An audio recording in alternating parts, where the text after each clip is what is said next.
नमस्कार दोस्तों, स्वागत है आपका हमारे चैनल आरंभ न्यूज में, जहां हम आपके लिए लेकर आए हैं दुनिया की सबसे ताजा तरीन और सबसे महत्वपूर्ण खबरों को। सत्य सर्वत्र सर्वदा इस सिद्धांत के साथ हम एक हर तथ्य को आपके सामने सही तरीके से पेश करते हैं।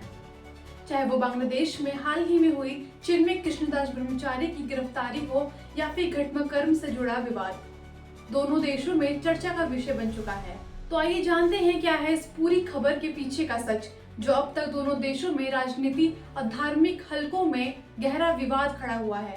चिन्मय कृष्णदास ब्रह्मचारी एक नाम जो बन गया है विवाद का केंद्र।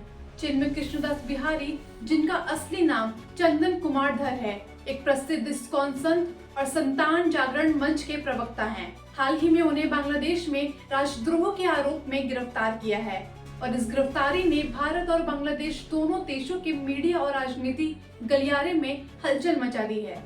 लेकिन सवाल ये उठता है कि चिन्मय कृष्णदास ब्रह्मचारी को गिरफ्तार क्यों किया गया?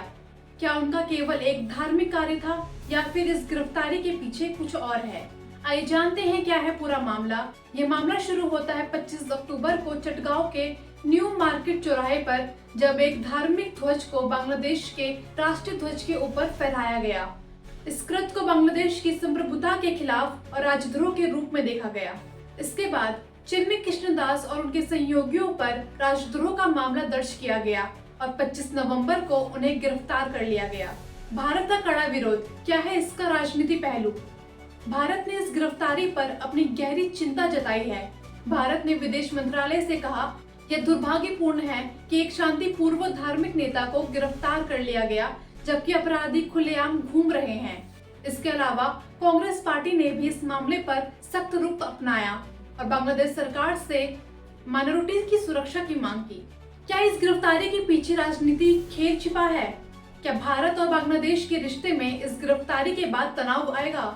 इन सभी सवालों का जवाब हम आपके सामने लाने की कोशिश करेंगे। आइए जानते हैं बांग्लादेश का बयान क्या था, उनका पक्ष। बांग्लादेश सरकार ने कहा, इस गिरफ्तारी को गलत तरीके से पेश किया गया है।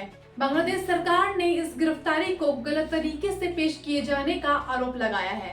बांग्लादेश विदेश मंत्रालय ने कहा कि यह बेहद दुख की बात है कि इस मामले को गलत तरीके से पेश किया गया। मंत्रालय ने यह स्पष्ट किया कि बांग्लादेश की न्यायपालिका पूरी तरीके से स्वतंत्र है और सरकार अपने कामकाज में कोई दखल नहीं करती। इससे यह सवाल उठता है कि क्या धार्मिक विवाद और राजनीतिक आरोप के बीच सांप्रदायिक सौहार्द बनाए रखना संभव है? क्या है इस गिरफ्तारी का दूरगामी प्रभाव? चिन्मय कृष्णदास ब्रह्मचारी इस गिरफ्तारी से न केवल बांग्लादेश और भारत के बीच सांप्रदायिक तनाव बढ़ा, बल्कि दोनों देशों में धार्मिक स्वतंत्रता और राजनीतिक अधिकारों पर भी सवाल खड़े करे गए। तो दोस्तों, इस घटनाक्रम से यह बात साफ है कि अगर हम धार्मिक सहायता और संपत्ति को लेकर कामयाब होना चाहते हैं तो हमें दूसरों के दृष्टिकोण का सम्मान करना होगा। आशा है आपको इस रिपोर्ट आरंभ न्यूज पसंद आई होगी। अगर आपको हमारी खबर सटीक और बिना किसी भ्रम के मिली हो तो कृपया हमारे चैनल को सब्सक्राइब करें और लाइक करना ना भूलें। धन्यवाद।